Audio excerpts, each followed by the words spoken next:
Buenas tardes, voy a presentar. Este es un proyecto que ya en el pasado se desarrolló con bastante éxito, con demasiada discreción, mucha gente no se dio cuenta y bueno, pues desapareció, ¿no? A raíz de los problemas actuales lo retomamos, hubo que trabajar bastante, hacer muchas pruebas y finalmente pues le dimos al clavo, ¿no? Le dimos al clavo muy bien y estamos aquí atendiendo esta amable invitación para presentar lo que es los resultados genéricos que tenemos en los primeros 2 años. La que sigue, por favor. Siempre ha sido una inquietud humana de tener mayor lluvia, mayor agua. Desde que se inventó la agricultura, se vio la necesidad de tener un dominio sobre el clima. Todo eso dio origen a que pues, se crearan muchas ideas y muchos tratamientos que dieron desde las culturas antiguas hasta las modernas. Ya en lo que es el plano científico, el primer punto importante en este tema fue desarrollado por Irving Langmuir en 1932. Este señor ganó un premio Nobel en física precisamente por esto, que fue la química de superficie, o sea, cómo se pueden adherir sustancias que son de diferente naturaleza, ¿verdad? Y eso fue muy importante y el primer paso para esta tecnología.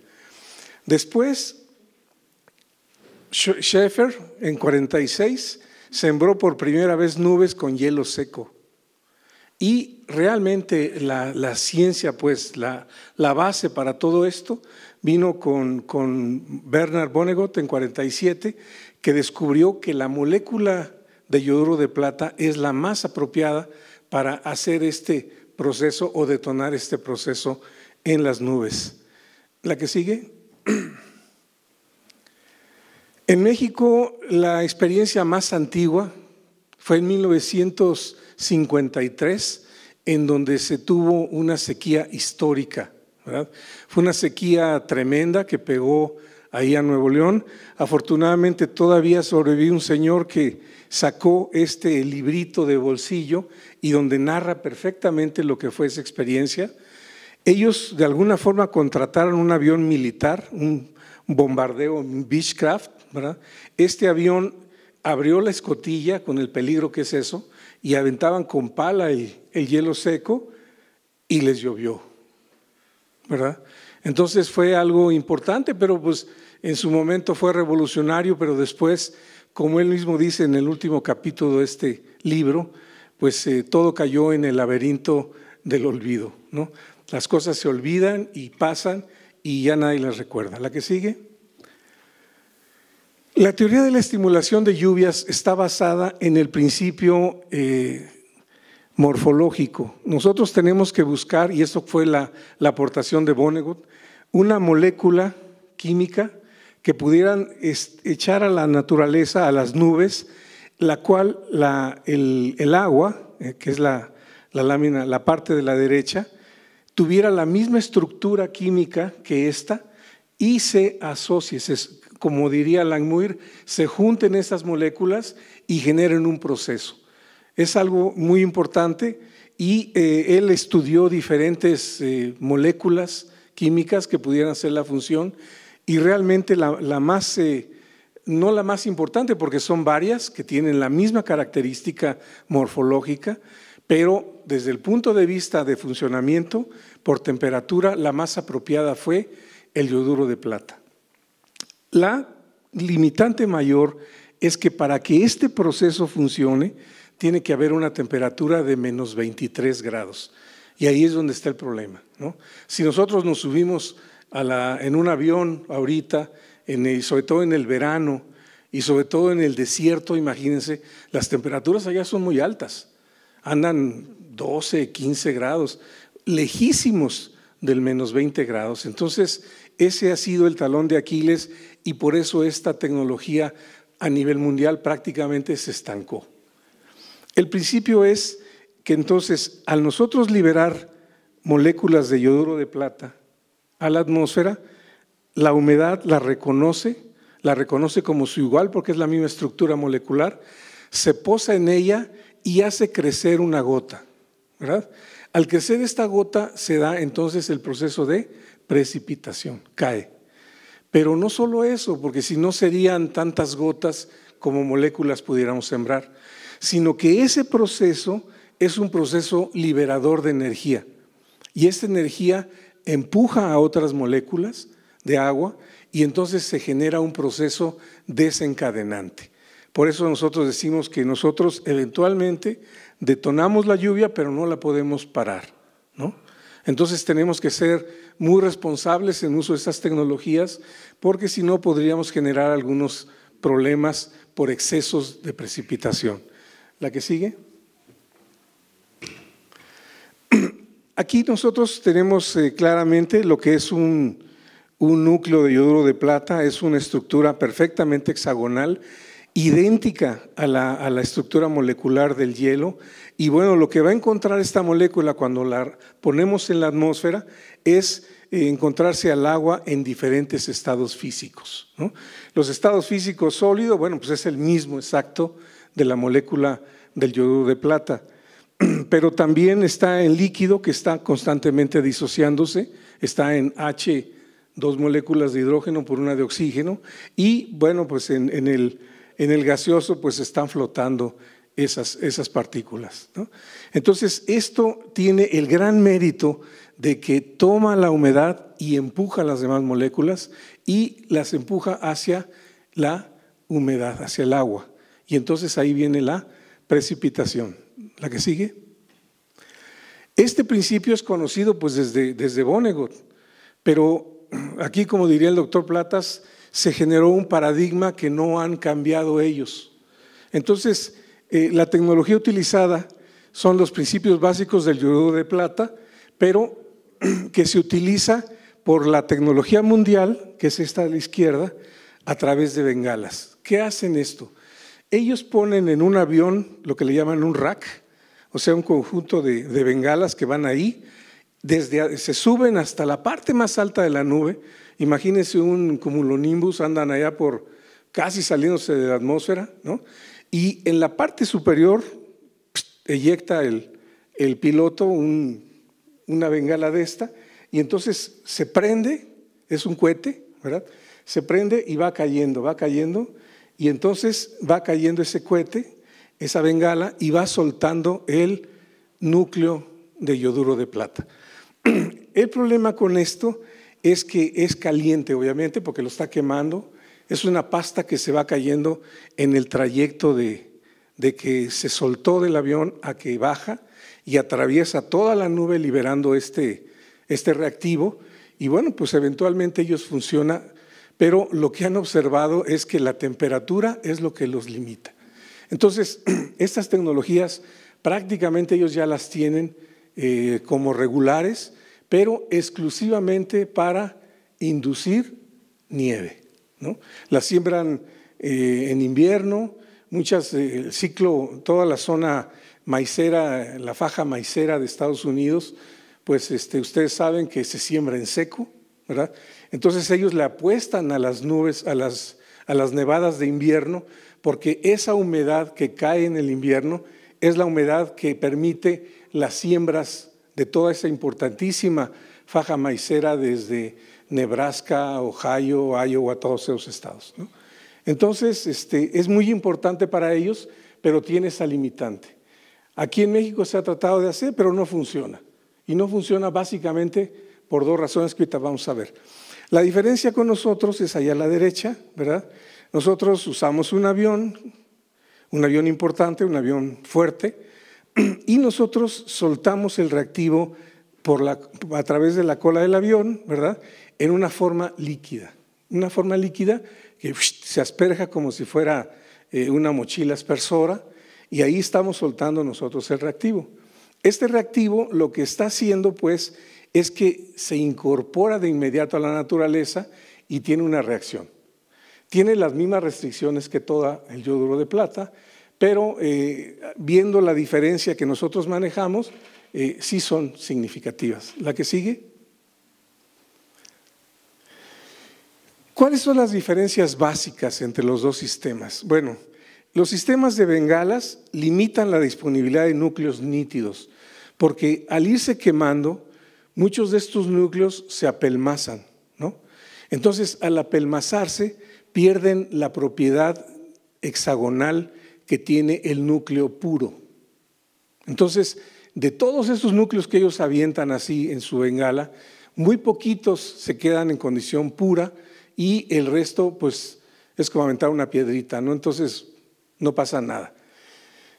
Nosotros la potencializamos al máximo porque nosotros estamos aplicando el reactivo en una solución volátil.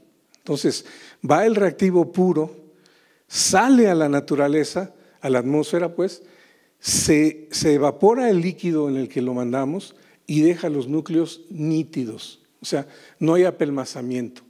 Y son millones y millones de núcleos que estamos aplicando en cada soltada de reactivo que estamos realizando. Entonces, limitación de núcleos, maximización de los mismos. La segunda tiene restricciones en nucleación y temperatura. La nucleación, por lo que decía, el apelmazamiento, y la temperatura, porque si además de todo sale caliente porque se quemó la bengala, pues entonces no funciona. En cambio, nosotros no tenemos eso porque estamos enviando un núcleo sobreenfriado. O sea, nosotros estamos mandándolo como lo pide la naturaleza. Estamos, digamos, engañando a la naturaleza.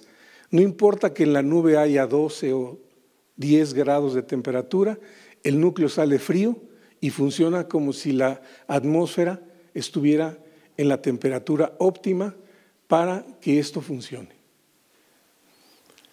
3, no permite interacción con la nube. ¿Por qué no permite interacción con la nube? Pues porque como van por arriba y sueltan el cuetito, pensemos que reacciona la nube, ¿verdad? Pero pues la nube hace lo que se le pega la gana, ¿verdad? Se va para acá, o se va para allá, o según los centros de baja presión, o el viento, y se va. Esto a mí me recuerda a una anécdota que me contaron los chilenos, que decían, cuando nosotros hicimos proyectos de estimulación de lluvias, estimulábamos en Chile y llovía en Argentina. Pues sí. En cambio nosotros permite la manipulación de la nube. Nosotros podemos mover la nube. Como nosotros estamos echando la líquida, estamos realmente trazando líneas en la atmósfera y entonces la reacción, como es inmediata, de inmediato se empieza a mover y empieza el proceso desencadenante en la línea que nosotros estamos trazando. Entonces eso nos ha permitido hacer que crezca la nube hacia donde yo quiero, le doy líneas de desplazamiento y la línea va para allá, y eso lo podemos comprobar con cuestiones que vamos a ver un poquito más adelante. Entonces, nosotros no se nos va. Por ejemplo, ahora en Monterrey el año pasado, que fue el más seco después de aquel 53 que tuvieron, pues la presa de La Boca es una presita chiquita. Y como yo les decía, atinarle esa presita es como tratar de atinarle a un plato de sopa aventando el agua desde 10 pisos, ¿no? Entonces, ¿cómo le atinamos a eso? Pues moviendo las nubes, manipulándola de alguna forma y haciendo que converjan a donde nosotros queremos para que ahí se suelte la precipitación y nosotros tengamos el éxito que esperamos en el lugar en donde nos interesa. Luego, opera solo en nubes frías, menos 20 grados centígrados, eso lo descubrió Vonnegut desde el 47. Nosotros no tenemos restricciones por temperaturas. Entonces esto a nosotros nos permite trabajar en nubes en el desierto. Hemos trabajado en todos los desiertos mexicanos, desde el de Ensenada, el desierto sonorense, el desierto chihuahuense, todas las zonas estas de Nuevo León, Coahuila, Zacatecas. Todos con éxito porque nosotros estamos enviando los núcleos fríos y entonces no tenemos restricción de temperatura. Y el tiempo de reacción es lento. Hay que ver cómo va dándose la nube, ¿verdad? En cambio nosotros la reacción es inmediata. Cuando la nube está, como decimos, cargada, es espectacular ver cómo prácticamente atrás del avión, como si fuéramos abriendo un cierre gigantesco, va cayendo el agua. Y eso también, junto con la manipulación que les damos, a veces hemos entrado en nubes que no tienen ninguna posibilidad de lluvia, pero que podemos darle varias pasadas y eventualmente, si hay humedad en la atmósfera, se concentra y genera precipitaciones. Entonces, esto es muy importante y esta es la diferencia. Nosotros llevamos, como yo les decía en el título de esta conferencia, 2 años, ¿no? 2 años que creo que uno fue niña y otro fue niño, ¿no? Y en los dos fueron años muy importantes en lluvia. Particularmente este pasado, que fue un año muy raro, porque por un lado en Sonora tuvimos una temporada de precipitaciones elevadísimas. Yo nunca había oído que se llamara a un monzón mexicano, y así le llamaron. Y por el otro lado, en Monterrey, la peor sequía de los últimos 69 años. Entonces, están habiendo cambios que nadie se explica, nadie ve por qué está pasando eso. Realmente no debería de haber tanta diferencia, pero se están dando y afortunadamente en todos los casos los resultados fueron positivos. Hasta el año pasado, en todos estos proyectos, que fueron 12 proyectos, hubo 247 misiones de vuelo y todas generadoras de lluvia, todas, ni una falló. ¿La que sigue? A partir del 2021, que fue cuando inició esto, y el 2022, se han desarrollado 11 proyectos con áreas objetivo. Cada área que nosotros nos asignan es un polígono de 2 millones de hectáreas. O sea, no nos está diciendo, a ver, haz llover y lo que caiga. No, tiene que llover y tiene que llover en este cuadro. Y es un cuadrote, ¿no? 2 millones de hectáreas en donde tiene que haber resultados es un reto importante. Por eso nosotros hemos exigido, no lo tenemos, somos una microempresa, entonces lo único que nosotros exigimos es que haya aviones potentes. Estos aviones los hemos encontrado con la Fuerza Aérea Mexicana y los gobiernos se empiezan a interesar. Ya Sonora puso su avión, Sinaloa puso su avión, Nuevo León acaba de comprar su avión para estos proyectos y a nosotros nos satisface porque quita presión y le da oportunidad a otros estados. Por ejemplo, San Luis Potosí no pudo entrar porque no tuvo avión. Baja California Sur no tuvo avión. Entonces, hay limitantes que ya empiezan a considerarse porque los beneficios son muy importantes. Entonces, llevamos en estos 2 años 9 estados de la República con 247 misiones de vuelo, todas ellas generadoras de lluvia y que invariablemente cambiaron el escenario de sequía inicial por el de condición de humedad. Ahorita lo vamos a ver con el monitor de sequías de la Comisión del Agua. La Comisión Nacional del Agua saca cada mes un monitor de sequías para todo el país en donde indica en qué grado de sequía se encuentran las partes de esos territorios. Y en todas los hemos cambiado. O sea, las respuestas no son micro, son macro, son buenas respuestas. No tenemos todavía nosotros los instrumentos de medición para estos proyectos, pero lo que hemos sacado pues ha sido espectacular. Adelante, la que sigue. Bueno, este es el monitor de sequías para el estado de Chihuahua, ahí dice abajo. Este fue el proyecto Chihuahua 2021.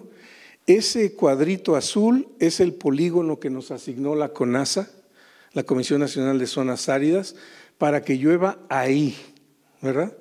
En ese momento, o sea, el 15 de junio del 2021, prácticamente sin sequía no había nadie. Con el primer nivel de sequía había 2 municipios, 29 en el tercero, 31 en el otro y 5 en el extremo, el caso más severo de sequía. Para el 15 de septiembre que nosotros concluimos el proyecto, el escenario había cambiado. Aquí está el polígono, es este, y todo está fuera de la zona de sequía.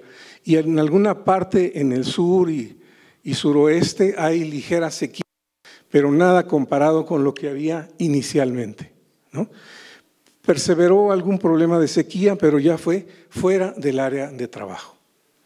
Entonces, esto es una conclusión importante, pero que no todo el mundo quiere ver. Y ahorita voy a esa parte. La que sigue. Aquí nosotros lo que también observamos es que existen incrementos en la precipitación y el desarrollo vegetativo, o sea, lo que nosotros le llamamos el desarrollo vegetal in situ.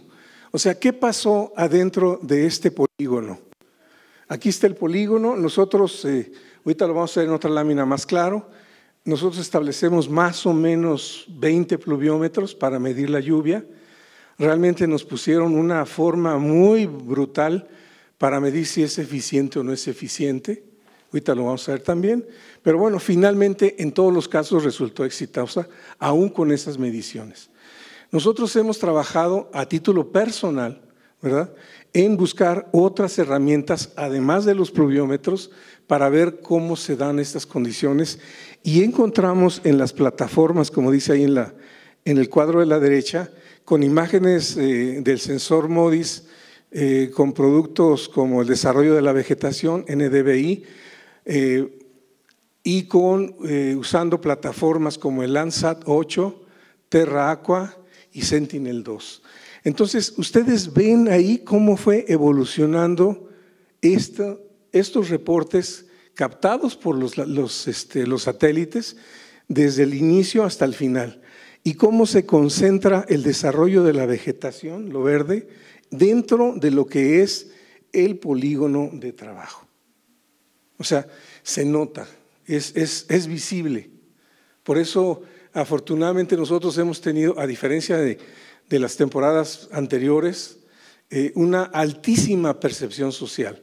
O sea, si yo no tengo ahorita herramientas para yo comprobar científicamente, por ejemplo, a nosotros ya nos invitaron 2 veces a la UNAM, ahí la oficina que tiene cambio climático, donde están prácticamente todos los exdirectores del Servicio Meteorológico Nacional, que los núcleos y que las nubes y que compara esta con otra.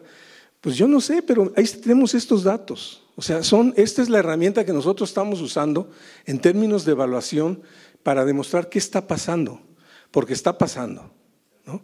No tenemos todavía las herramientas para darle respuesta puntual a todos en los términos de sus especialidades que quisieran ver. Pero de que esto está funcionando, está caminando. La que sigue. Y este desarrollo vegetativo se aprecia y lo vamos a ver más adelante. Una de las cuestiones que a mí me llamó la atención fue el combate de incendios. Nosotros no lo teníamos previsto. Nosotros sabemos pues que normalmente los incendios forestales se dan en las épocas de sequía. Entonces, ¿de dónde vamos a agarrar nubes? ¿No? Pero bueno, pues estábamos ahí muy tranquilos en Baja California, en Ensenada. Llevábamos apenas 6 vuelos, todos muy buenos, y de repente nos aventaron a la palestra, ¿no? En una mañanera, el secretario de la Defensa Nacional dijo: vamos a ir a apagar ese macroincendio de 13,500 hectáreas que ya llegaba a poblaciones de Coahuila y Nuevo León, y lo vamos a ir a apagar. Ahí estaban pues, los brigadistas, unos verdaderos héroes que se meten al fuego a tratar de contenerlo. Ya estaban asistiendo ahí los americanos con unos aviones DC-10 que avientan 40,000 litros de retardante, o sea, una especie de extintor, del polvo de extintor para apagar los fuegos. Ya llevaban 2 viajes los americanos echando los extintores y nos mandan a nosotros. Ahora, yo digo, bueno, ¿por qué se aventó este secretario a decir eso, ¿no? Ellos ya habían visto que venía un macizo de nubes que iba a pasar, ellos calculaban que iba a pasar por encima de este tremendo incendio que no tenía control y que eventualmente nosotros podíamos hacer algo. Bueno, pues entonces, la que sigue. Lo que nosotros fuimos pues fue ir, observar y ver qué estaban haciendo. Estos dos puntitos que se ven aquí, este y aquel, son dos helicópteros helibaldes, que son estos. Son helicópteros que traen una vasija con agua y una compuerta y eventualmente la liberan desde arriba y el agua cae sobre el fuego. Pero yo lo que quiero que con esta lámina, con esta fotografía, ustedes vean la escala de atención. O sea, ¿qué le hacemos a un incendio de 15,000 hectáreas con helibaldes o con los heroicos bomberos forestales que están ahí? Entonces, bueno, tuvimos la suerte de que sí venía efectivamente por ahí una nube, la que sigue. Y este fue lo que yo le llamo el famoso vuelo 07, porque era el 7 consecutivo de lo que estábamos haciendo, que fue un vuelo histórico del 31 de marzo, en que se sofocó un incendio de más de 13,000 hectáreas en Coahuila y Nuevo León en solamente 3 horas. 3 horas bastaron. Fue una cosa muy complicada porque esto fue en las partes altas de la cordillera, ¿no? Nosotros esto lo operamos volando por la parte de abajo del avión, buscando las corrientes ascendentes, las que chupan, ¿no? Y en esas corrientes ascendentes soltamos el reactivo. Nosotros no nos metemos en las nubes porque son nubes muy peligrosas, ¿no? Algunas traen, como dicen los pilotos, traen hueso, pues, es tal la concentración de humedad que sería casi como chocar contra algo físico, ¿no? Como una montaña. Entonces, nadie se mete en las nubes. Nadie se mete.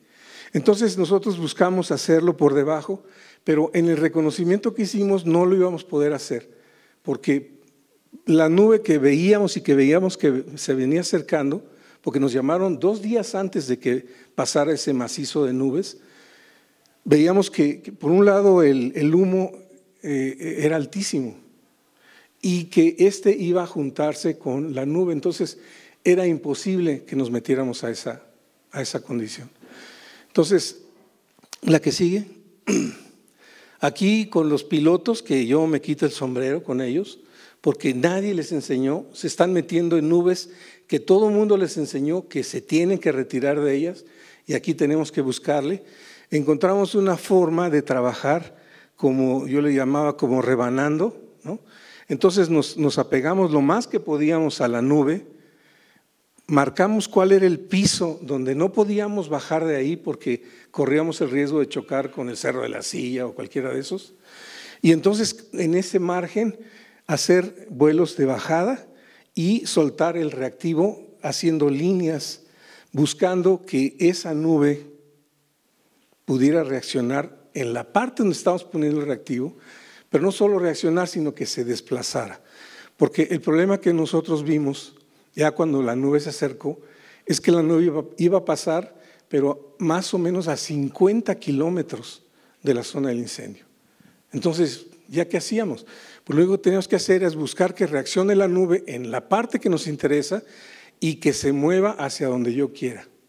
Fue muy afortunado. Muy afortunado, yo no me la creía, nadie se la creía, y se apagó el incendio en 3 horas. Fue espectacular. ¿La que siga? ¿La que sigue? Bueno, pues esto motivó a todos.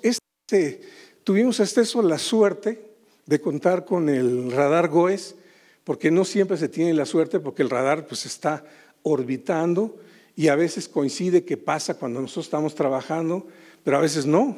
Entonces, esta no es información que nosotros podamos tener siempre. Entonces, aquí se observa cómo venía el macizo. Era la única nube que había en todo el panorama. Estamos hablando del 31 de marzo. Nosotros trabajamos ahí en la parte izquierda de la nube y se ve cómo se empieza a mover la nube hacia donde nosotros la estamos jalando. La estamos jalando hacia la zona del incendio. Y finalmente logramos desprender un macizo importante de nube con precipitación, que fue la que apagó el incendio. Después de eso, la nube se sofocó y se dispersó. ¿La que sigue? Otra aplicación que nosotros hemos encontrado, bueno, esta la diseñó la CONASA, que es el organismo que está promoviendo este proyecto, es buscar obtener los máximos beneficios posibles, ¿no? Entonces, por ejemplo, este polígono que diseñaron para Sonora, ¿verdad? Es un polígono igual de 2 millones de hectáreas. Este polígono atraviesa o tiene que ver con 5 cuencas, ¿no? Bacuachi en el norte, el río Bacuachi, el río Sonora, Mátape, el poderoso Yaqui y el río Mayo. Entonces, si ustedes se fijan, ese polígono atraviesa esas cuencas, esas 5 cuencas. Entonces, eventualmente, los excedentes de agua que caen ahí son captados por los ríos y los llevan a 7 presas. Entonces, nosotros buscábamos también, obviamente, impactar en las presas que estaban en el 2021 muy secas. Algunas estaban casi en 0, ¿no? Entonces, bueno, pues nosotros buscábamos ese propósito y esto, realmente yo creo que este diseño de polígono fue extraordinario porque potenció los beneficios, ¿no? Hay unos que son específicos como los incendios, bueno, pues el objetivo es la zona del incendio y ahí. Pero este no, este es un proyecto regular, normalmente una temporada son hasta 20 vuelos, a veces hemos hecho 26 vuelos y pues buscar sacar el máximo provecho. La que sigue. Esta es una foto espectacular, este es el desierto de Baja California, ¿no? Vean ustedes la cantidad de agua que se colecta ahí. La que sigue, estas solamente son para que ustedes vayan viendo el pleno desierto. Nosotros lo que hemos estado sugiriendo es, bueno, pues vamos a aprovechar que tenemos este proyecto, vamos a aprovechar, usen cosecha de agua, usen reforestación. Si estamos viendo que se está poniendo verde en donde está la zona del proyecto, pues vamos a echarle ganas ahí, fertilicen mejor ahí, hagan una agricultura, arriésguenle más pues a la agricultura, aunque sea el desierto, pero en la zona del polígono. Nosotros no tenemos todavía estadísticas, apenas creo que las estamos generando, llevamos 2 años. Entonces, lo que nosotros decimos, apuesten a estas cosas. La que sigue. Eso ni creen ustedes que es el desierto, y eso sale casi en horas. La vegetación del desierto es una cosa espectacular. Después de cualquier lluvia, tiene una brotación impresionante, impresionante. Y esa vegetación pues les dura a los ganaderos. En el 2021 ellos estaban a punto de solicitar el siniestro por sequía, pero después del proyecto, que fueron nada más 6 vuelos, lograron suspender esa declaratoria, ¿no? O sea, tuvieron forraje y la ganadería no sufrió significativamente. La que sigue. Aquí se ven otros beneficios in situ. Todas estas son casi de Baja California, que es uno de los desiertos más secos. Aquí la precipitación media anual no llega ni a 100 milímetros, para que nos demos una idea. Entonces vean ustedes cómo se transforma todo, pero de inmediato, y tenemos amplias zonas de beneficio. La que sigue. Hemos generado presas, por ejemplo, la presa de Chihuahua de Basaseachi mandó agua hasta el río Mayo, ¿no? Entonces son cosas espectaculares que empezamos a recopilar. Es impresionante ver los desiertos sonorenses y todos pintados de verde. Y esto lo pudimos ver en el 2021 y en el 2022. La que sigue. Y algo muy, muy espectacular fue el año pasado.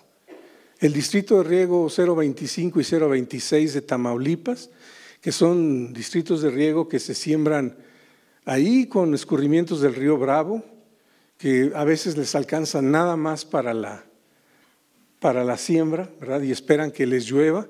Pues el año pasado estaba a punto de perderse toda la cosecha.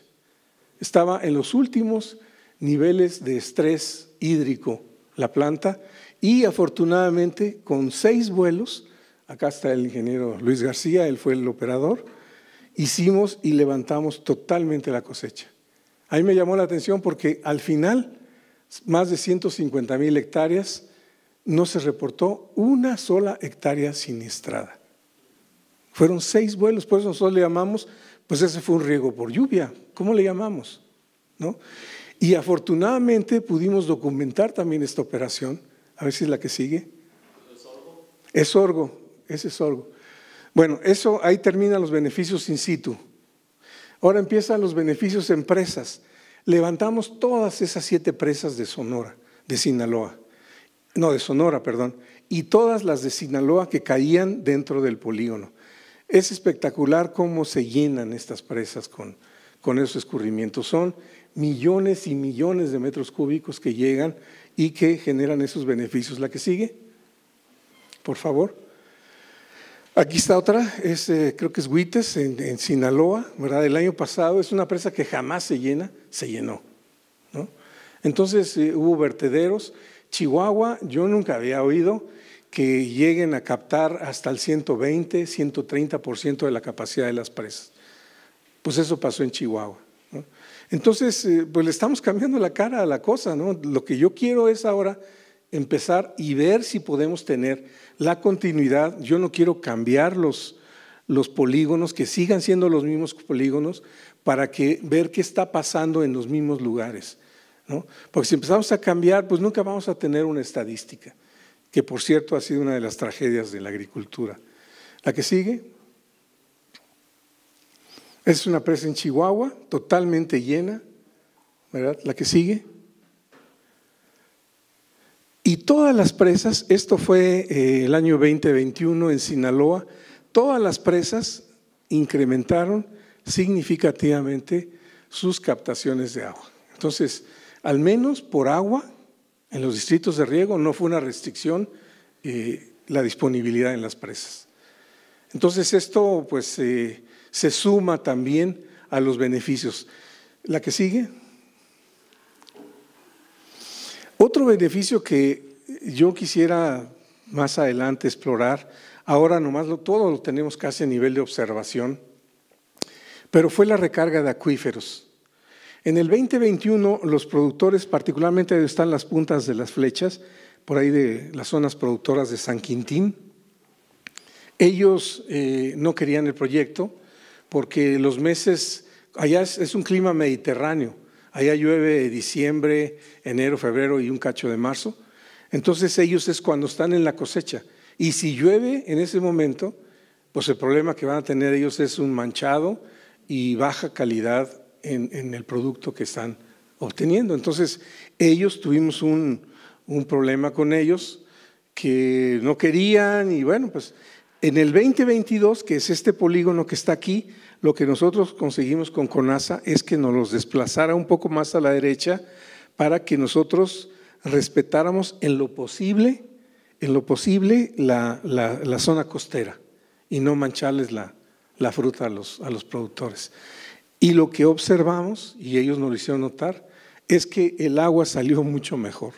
Tuvieron escurrimientos y notaron que los acuíferos reaccionaron bien. Obviamente ahí se necesita una infraestructura piezométrica y no sé, para medir los niveles freáticos y todas estas cosas, pero es algo que no quiero soslayar porque está pasando también, ¿no? Son acuíferos muy pequeños, ellos ya tienen, muchos de ellos plantas desalinizadoras, es tal el valor ya de la industria productora en esas regiones que han invertido en plantas desalinizadoras. En algunos años anteriores ellos tuvieron la opción de las lluvias o las plantas y prefirieron las plantas, aunque el metro cúbico es carísimo, ¿verdad? Pero bueno, pues se los paga la planta, pues encantados. Pero si nosotros podemos incrementar ¿cómo se llama? La recarga ahí, pues entonces el uso de las desalinizadoras puede ser reducido significativamente. Es otro potencial que no hemos evaluado. ¿La que sigue? Hicimos el año pasado el primer proyecto a nivel mundial con el único objetivo de agua potable. Monterrey no tenía agua potable. Monterrey, para mi gusto, confiado siempre en que tenían agua. Yo hasta ahí me enteré de que no tienen la cultura de tener un tinaco. No tienen tinacos las casas. El agua les entra directo. Entonces, imagínense, en el momento que no tienen agua, pues no tienen agua. No tienen ningún reservorio, si no tienen tinacos, pues no tienen cisternas. Entonces, realmente se las vieron negras. Hubo muchos problemas políticos porque el gobernador estuvo quitándole el agua a Montemorelos y a muchas poblaciones agrícolas para atender la necesidad. El ejército jugó un papel muy importante. La que sigue. Ahí está. Realmente salieron a hacer compras de pánico por tinacos, por coples, por todo lo que pudieran usar para almacenar el agua o conducirla, pero el problema ya estaba encima y no había más agua. La que sigue. Así nosotros llegamos y así estaba la presa de La Boca. Aquí está el avión con el que bombardeamos. Si ustedes ven, esas zonas son prácticamente las que está asentada la presa y afortunadamente hubo una recuperación.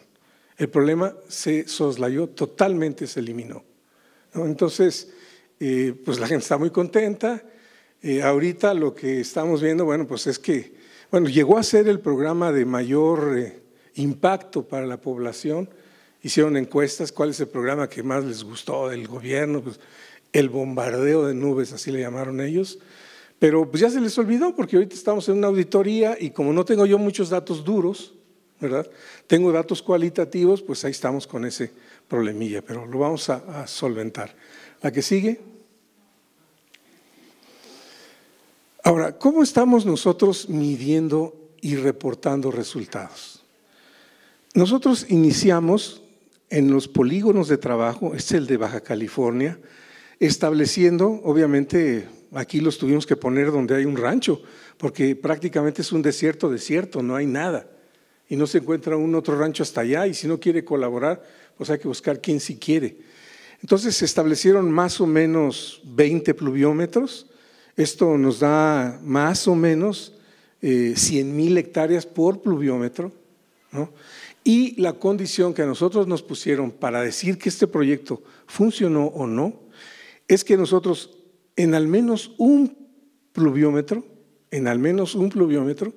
se registrara una lluvia igual o mayor a la que pronostica el meteorólogo. Sabemos que a veces pronostican y no llueve.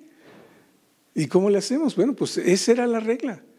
Y no solo eso, nos dijeron, como nosotros todos los vuelos los marcamos con GPS, nosotros estamos diciendo, aquí voló el avión, por acá se fue, para acá, y entonces ellos también nos reconocían solamente que la lluvia haya caído en un rango de 15 kilómetros a la izquierda y 15 kilómetros a la derecha del avión. O sea, realmente muy estricta pues la medición para nosotros, muy rígido, y aún así nuestro récord anda entre 26 y 45% arriba de lo pronosticado. O sea, lo que nosotros reaccionamos y respondemos como nuestra aportación son entre 26 y 45% más de lluvia a través de esta metodología.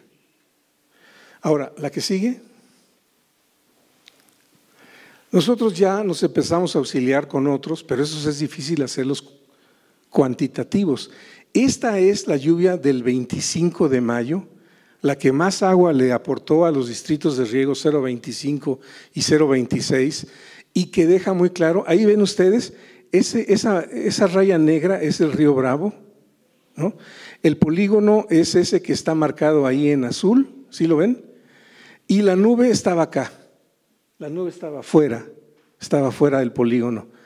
Entonces acá Luis García se puso a trabajar en esta parte, en la parte de la derecha, y empezó a trazar líneas para que eventualmente la lluvia se desplazara hacia donde él quería.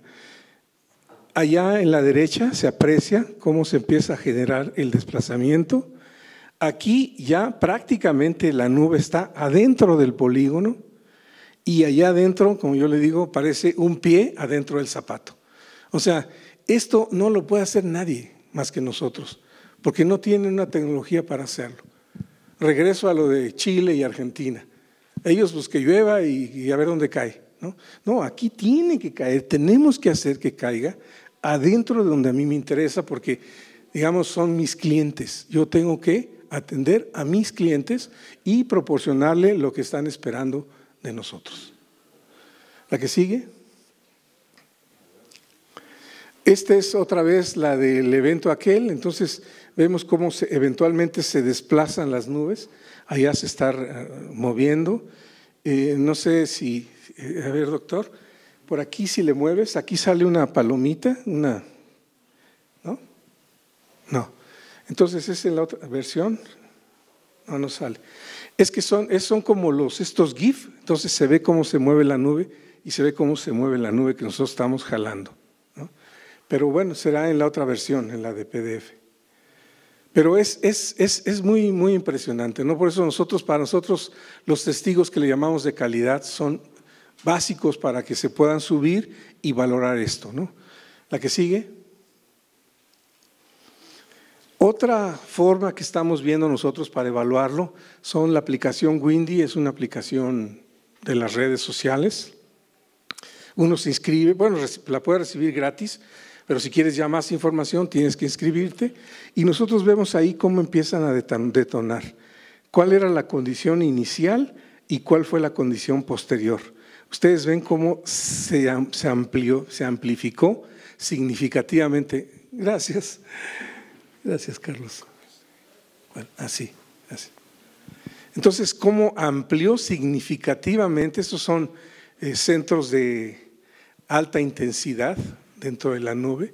Aquí no había casi, el polígono viene más o menos por aquí, ¿verdad? Y cómo reaccionan estos de una forma muy importante. Entonces, la aplicación Windy es otra forma que nosotros estamos usando pues, para demostrarlo, ¿no? La que sigue.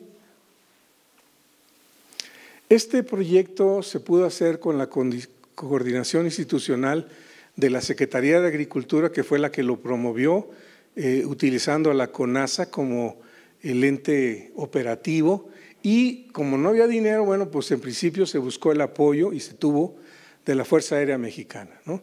Lo que nosotros nos llena de satisfacción es que, bueno, si bien empezamos con la Fuerza Aérea, se han ido incorporando estados. Entonces eso a mí me da gusto porque eso puede hacer que este proyecto tenga permanencia y tenga beneficios con el tiempo.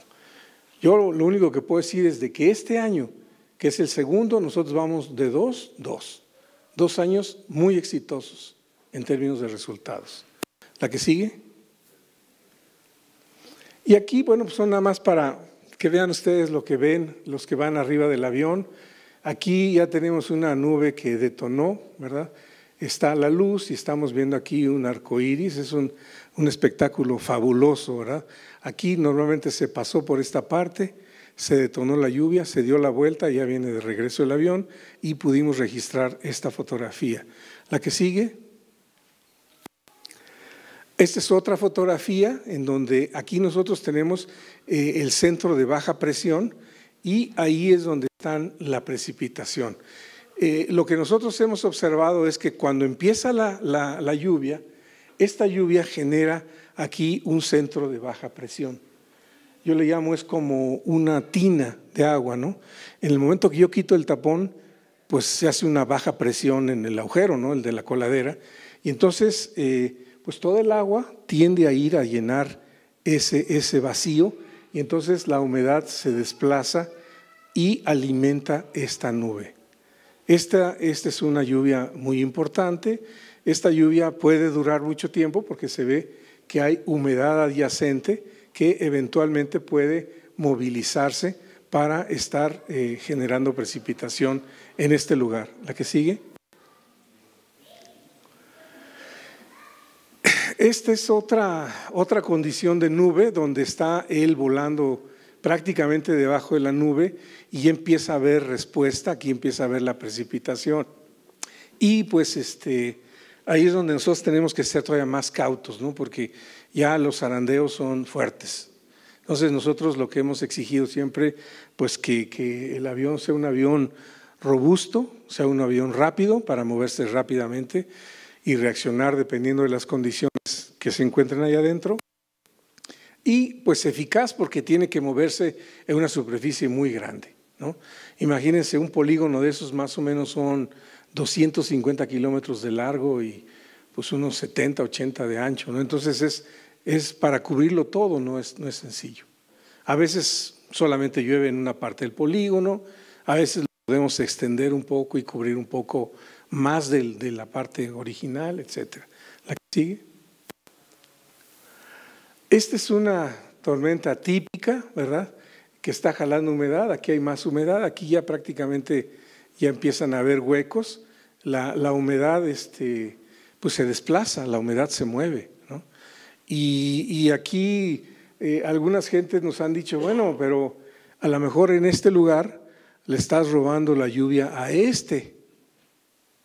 No necesariamente, porque yo lo que les digo a ellos es que la nube no es una bolsa de agua que yo le saco y ya le saqué toda. A veces hay humedad y simplemente se evapora y se desvanece. Y toda esa humedad no benefició a nadie. El caso más importante creo que fue en el 2018. ¿Se acuerdan que venía una tormenta a entrar por Nayarit que iba a llegar hasta Los Cabos? Una tormenta categoría 5. Y al llegar a la costa, afortunadamente para nosotros, se desvaneció. Hubo mucha lluvia, pero nada comparado con lo que venía. Entonces uno diría, bueno, ¿y qué pasó con esa humedad? Pues esa humedad se dispersó, nada más se dispersó y no benefició, bueno, en este caso no perjudicó, afortunadamente, a nadie. La que sigue. Tenemos otros eventos raros, a ver si los ven. Aquí hay, por acá había una nube lloviendo, aquí hay una nube lloviendo, aquí se ve la lluvia, aquí hay otra nube lloviendo, o sea, esto es raro, estas cosas son raras, son centros de baja presión que se estimularon, pero lo más raro, ¿verdad?, que a veces nosotros no reconocemos, pero un meteorólogo sí, es que esta lluvia, que parece ser de un cumulonimbus, o sea, de una nube de alto desarrollo vertical, es en una nube relativamente somera. O sea, a lo mejor esta nube no hubiera llovido si no fuera por el efecto que se le dio, o no hubiera llovido con esta intensidad. Entonces es una humedad que estamos sacando nosotros, extra, ¿no? Y se nota. La que sigue. Y bueno, pues ya para concluir, yo les diría que las principales observaciones que hemos hecho nosotros en estos 2 años es, 1, el diseño operativo aplicado ofrece una serie de variantes positivas que permite una reacción desencadenante prácticamente inmediata, con la posibilidad de trazar líneas de reacción que logran desplazamientos de las nubes, que permite diferentes maniobras para adaptarse a las condiciones de nubosidad y orografía, posición de las áreas objetivo y ataque de nubes en diferentes estados de desarrollo. En Nuevo León era tal la presión, nosotros nos hemos protegido y algunas gentes nos decían, no, pues sales a llover cuando va a llover. Bueno, ahí digamos que el pronóstico dice que la lluvia es del 100%, o sea, nos está asegurando que va a llover. Bueno, pues ahí, pues sí, va a llover y llovió. Entonces nosotros nos hemos ido bajando en los niveles de probabilidades. Nosotros normalmente salimos donde la probabilidad anda en el 65-70% hacia arriba. ¿Por qué? Porque sí somos en esa categoría un factor decisivo en el resultado. Pero en Nuevo León el año pasado prácticamente nos obligaron a salir con 35 y 40% de probabilidad. O sea, casi no había condiciones para hacer llover y llovió. Entonces eso a nosotros nos dio mucho gusto, pero estábamos arriesgando, digamos, el prestigio, pues, porque podríamos ya empezar a tener eventos que no hubiera respuesta. Pero bueno, afortunadamente en todos llovió. La segunda observación es que ante la falta de años de operación estamos construyendo una nueva estadística y a 2 años consecutivos se aprecia una recurrencia en la presencia de nubes en las áreas trabajadas, como si fuera una memoria del agua o lluvia por inercia, como mencionan otros observadores. Hay observadores, yo diría medios místicos, ¿no?, que dicen que el agua empieza a generar memorias, desplazamientos. Aquí fue muy conocido don José Carmen. Bueno, José Carmen habla de las lluvias por inercia. ¿Qué son las lluvias por inercia? Bueno, primero, ¿quién es José Carmen? José Carmen fue aquel que en los 70 sacó unas calabazotas así, creo que aquí en Chapingo las sacó también, y es el único que había hecho llover de forma mágica, ¿no? O sea, traía arena y quién sabe qué tal. Bueno, él dice que para que esto sea permanente y algún día desaparezca el proyecto y esto pueda seguir funcionando, tiene que haber reforestación. Él lo pone como condición fundamental. Si ustedes no reforestan, eso se va a acabar.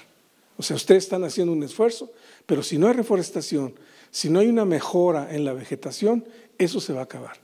Entonces él le llama eso lluvia por inercia. Y hay otros que dicen que el agua tiene una memoria y que el agua se aprende caminos y que esos caminos los empieza a transitar en la medida que va abriendo nuevas veredas. Nosotros sí lo vimos, nosotros sí observamos que las nubes en el segundo año se presentaron más en las zonas del polígono. Yo espero que este año, que es el 3, podamos ir acotando esas observaciones y, bueno, pues ir viendo qué está pasando, ¿no? Lo que es un hecho, porque les digo también, hubo una recomendación del CENAPRED, el CENAPRED es el Centro Nacional de Prevención de Desastres, que le hizo a la SADER, le dijo, dejen esa babosada, ¿no? Están ustedes tirando su dinero, no sirve para nada, no tienen datos, ¿verdad? No hay bases científicas para lo que están haciendo. Entonces, ¿qué le dijo la SADER? Bueno, pues dice, pues en los 2 años de operación se erradicó la sequía, se potenció la humedad, se salvaron cultivos, se llenaron presas y se sofocaron incendios. Para mí es suficiente. Y así fue como brincamos ese CENAPRED, que se quedó callado, pues, pero a lo mejor regresa. ¿La que sigue? Ahora, ¿cuáles son las principales aportaciones tecnológicas que yo considero que hemos generado ya? Bueno, la primera, se generó una nueva forma de volar, con aguerridos y excelentemente bien preparados pilotos mexicanos. El primero fue un piloto, Víctor Torres Sánchez, piloto militar, que fue el que abrió la puerta, y esa puerta prácticamente ya pasaron por ahí todos los pilotos de la Fuerza Aérea Mexicana y varios pilotos civiles. Entonces, esto es muy significativo. Yo la comparación que tengo fue en una plática que tuve con el comandante de la base aérea militar de Apodaca, Nuevo León, un general, Pedro Velázquez. Pedro Velázquez es piloto, pero del área de helicópteros, y él me contó, a mí me tocó, dijo él, que llegaran los Elibaldes a México. Y llegaron los Elibaldes y nosotros no sabíamos qué hacer con ellos. Tuvimos que invitar a los canadienses y los canadienses nos vinieron a enseñar cómo usar los Elibaldes. Pues aquí nadie nos enseñó, aquí la agarraron ellos. Y es lo que yo destaco, porque eso pues no es una aportación mía, pero es una aportación que nació con el proyecto gracias a estos pilotos. Y la segunda, se está en desarrollo muy promisorio de técnicas de evaluación de impacto de la lluvia a través de diferentes plataformas satelitales que evalúan la densidad vegetal, o sea, el índice de verdor, tanto de árboles como de arbustos o como pastos. Pero todos esos los registran estas formas satelitales y son las que nos han servido a nosotros para acciones. Y se suman también pues el uso de radares como el GOES, que yo sé que ya lo empieza a usar el IMTA como una herramienta pues para ver qué está pasando con las nubes, y aplicaciones como el WINDY, ¿no? Entonces, esto es muy, muy importante, y yo quiero decirles a ustedes que en las evaluaciones que nosotros hemos hecho con las imágenes de satélite, el beneficio se incrementa. Y si nosotros estamos reportándole a las autoridades que el incremento en las lluvias es entre el 26 y el 45%, nosotros con estos satélites hemos encontrado que anda arriba del 200%. O sea que es mucho más el agua que se potencia que la que estamos reportando. Entonces, bueno, pues eso yo no lo puedo aceptar, digo, no lo puedo afirmar categóricamente, pero estamos en esa pista.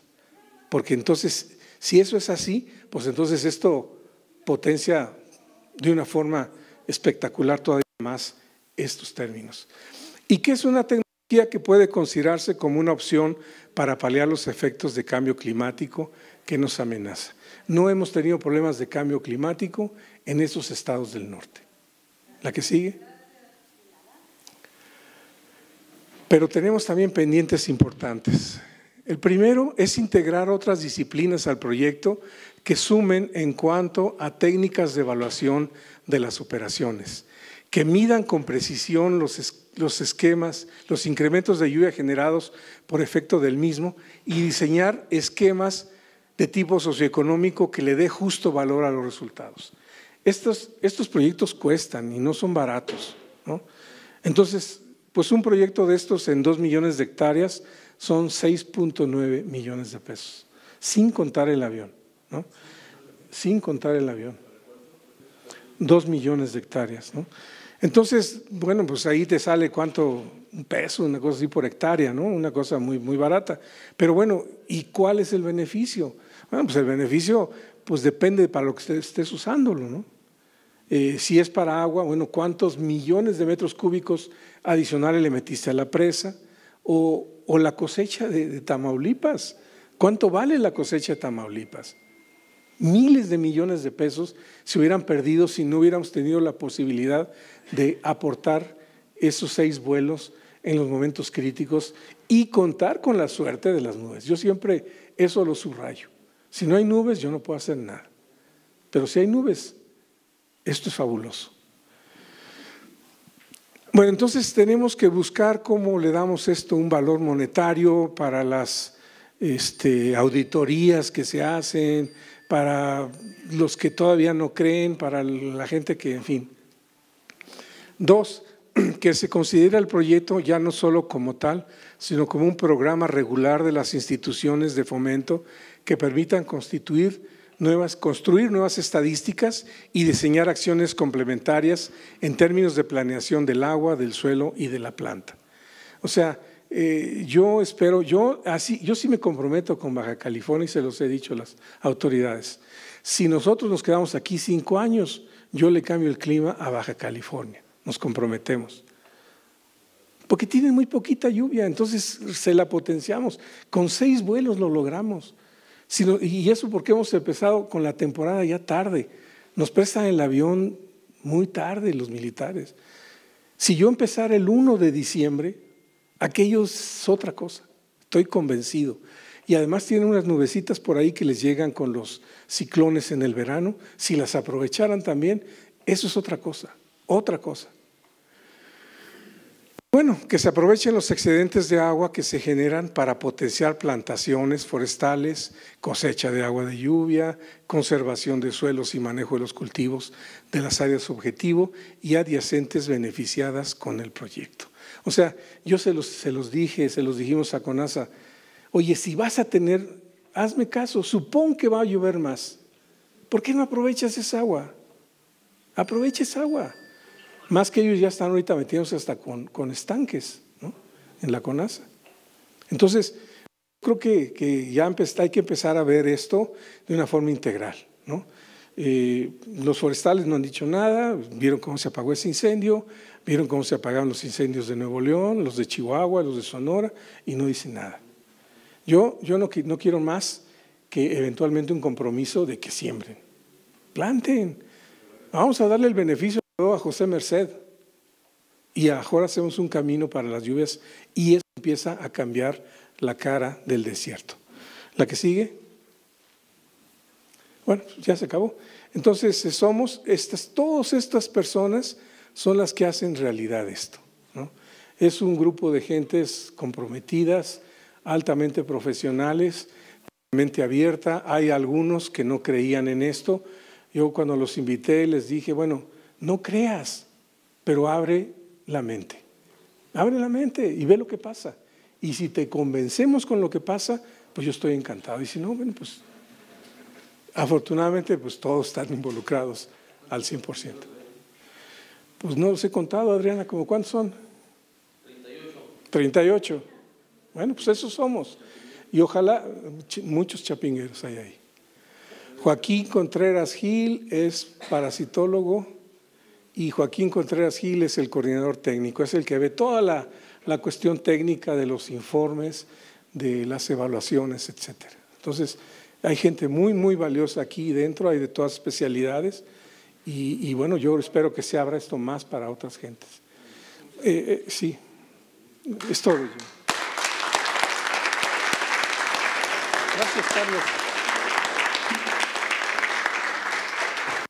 Bien, muchas gracias al maestro Alejandro Trueba Carranza por esta magnífica exposición. Si hay algún comentario, alguna pregunta, creo que hay varios. A ver, adelante, ingeniero Vaquera. Preguntarle al colega, ¿quién pagó estos proyectos? Bueno, si estos proyectos los pagó la SADER a través de la CONASA. Mucha relación hay otros colegas, Peterete y Villalobos. Debe ser un proyecto de Chapingo, no debe ser un proyecto de… Pues es lo que le hemos ofrecido aquí a la Federación. A la Federación y a la Rectoría que entre, no a la que va a salir. Ok, habrá que tomarlo en cuenta. Adelante, Saúl. Alejandro, pues, creo que me acaba de sorprender. Yo desde hace mucho tiempo, como lo comentaste, lo había escuchado eso a través de mi padre. Yo no creía, pero con eso que me acabas de demostrar, lo creo, te felicito. Tengo muchas dudas, que a lo mejor ya te lo platicaré de forma personal, pero la principal fue, ¿qué te impulsó a ti para poder implementar esto? Mira, esto empezó en 1975, yo estaba haciendo la maestría, ahí estaba Menéndez, que tiene una hermana química, y él fue el que empezó a trabajar estas cosas. Después lo invitaron los americanos y él no sabía hablar inglés, yo tampoco, pero un poquito más que él sí. Total que fuimos y los convencimos, ¿no? Entonces este proyecto empezó en 1975 en Iowa. Ese proyecto de Iowa abrió las instituciones mexicanas, porque dijeron, bueno, ¿cómo estos mexicanos están en Iowa y aquí no? Bueno, pues entonces entró Sonora, entró Chihuahua, entraron muchos, pero por alguna razón se manejó muy bajo perfil. Yo, por diferencias con Menéndez, me zafé, terminé mi maestría e hice mi carrera pública en el sector público. Menéndez se muere en el 2000 y deja todo esto en el aire, sin reportes, sin nada, totalmente tirado.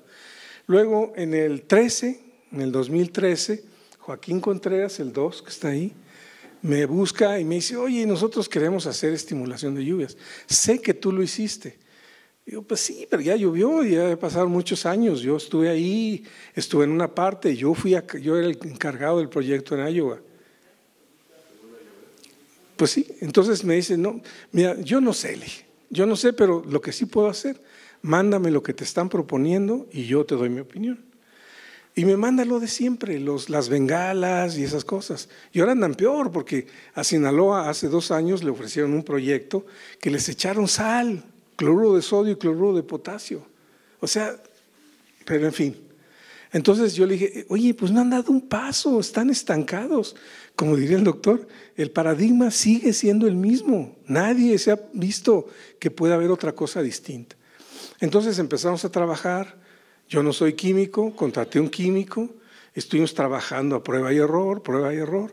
Cuando sacamos el reactivo nos fuimos a la Sierra de Puebla, allá en Zacapuastla, ¿verdad? Allá en el Cerro Tomaquilo, ahí con una aspersora le echamos y vimos que funcionó. Entonces, cuando al presidente en una mañanera le preguntan que querían un proyecto de estos, digo, sí, Víctor Villalobos. Y Víctor Villalobos, pues Alejandro Trueba, y pues órale, le entramos así. O sea, casual. Sí, quiero decirles que hace aproximadamente 4 o 5 años, Alejandro Trueba nos presentó este proyecto a la Federación. Recuerdas que aquí precisamente en Texcoco, en una reunión de la Federación, presentó este proyecto. En ese tiempo, Joaquín Contreras era el presidente de nuestra asociación en Baja California y Ramón Sandoval, actual director general de CONASA, estaba también en nuestra federación en ese tiempo y bueno, de ahí participación de de los compañeros agrónomos. ¿Alguien más tenía algún comentario? Por favor. Ya le da, no, tiene que hablar muy fuerte. Sí, buenas tardes. Creo que se nos ha olvidado algo muy importante. Estamos en la franja interlatitudinal de los grandes desiertos de Sahara, de Irán, Irak, que si nuestra orografía no estuviera chipotuda, como la tenemos, nuestro par de sierras, nuestro geovolcánico, nuestra mesa central, no sé qué fuera de nosotros. Esa es premisa principal. Segunda, cambio climático. Yo soy de la región de los Llanos de Durango. Mi padre murió en el 2007. Pues, sí, no, en aquellos tiempos, maestro, hacíamos temporal yo fui sembrador, yo fui campirano. Hacíamos temporal con 5, 6, 7 chubascos. Hoy día, nuestros temporales de 2, 3 chubascos y arréglatelas, cabrón. Muere mi padre en el 2007. Somos 4 hermanos. Los 2 hermanos más gandallas se agandallan la refaccionaria y el taller de la familia. Y a otro hermano mío, Narro, y yo, ustedes son agrónomos, ustedes del campo, váyanse al rancho, arrégleselas. Y entró el pleito de camiseta. Él es maquinaria. Le digo, no, yo no quiero broncas, cabrón. Ay, quédatelo. Y se lo di de buena gana.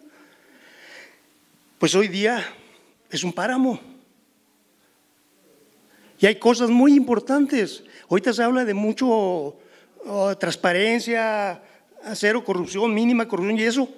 Pero esto del agua es el insumo principal para producir alimentos en los altiplanos o en el gran desierto chihuahuense. Es el primer insumo que se tiene que considerar. Ni qué fertilización, ni qué semilla, bueno, quizás suelo también, que haya suelo. Pero me llama la atención esos polígonos delimitantes, me llama la atención la concentración y la direccionalidad para conducir agua hacia donde se requiera. ¿Sí? En los 70 yo me acuerdo que se hablaba de esto, pero como escopetazos. Y era una burla, era una mofa, era algo incierto, bombardear nubes. Y desde entonces se hacía. Y se ha generado un descrédito para esta actividad. Y yo ahorita veo, pues nomás sé de él, porque ni el doctor Villalobos sabe ni qué onda, sus business son otros. Pero esto debe ser un gran proyecto nacional, en serio y en forma. ¿Sí? Hoy por hoy la carestía, la inflación, no es porque la gasolina esté cara, no es porque el dólar esté caro, es por desabasto, porque en los 2 años y meses de pandemia se aniquilaron las estructuras productivas. Y yo le dije así a mis hermanos que gandallaron la refaccionaria y el taller, digo, par de cabrones, le digo, hacer y vender tuercas es bien fácil y sencillo. Hagamos alimentos de hoy para mañana.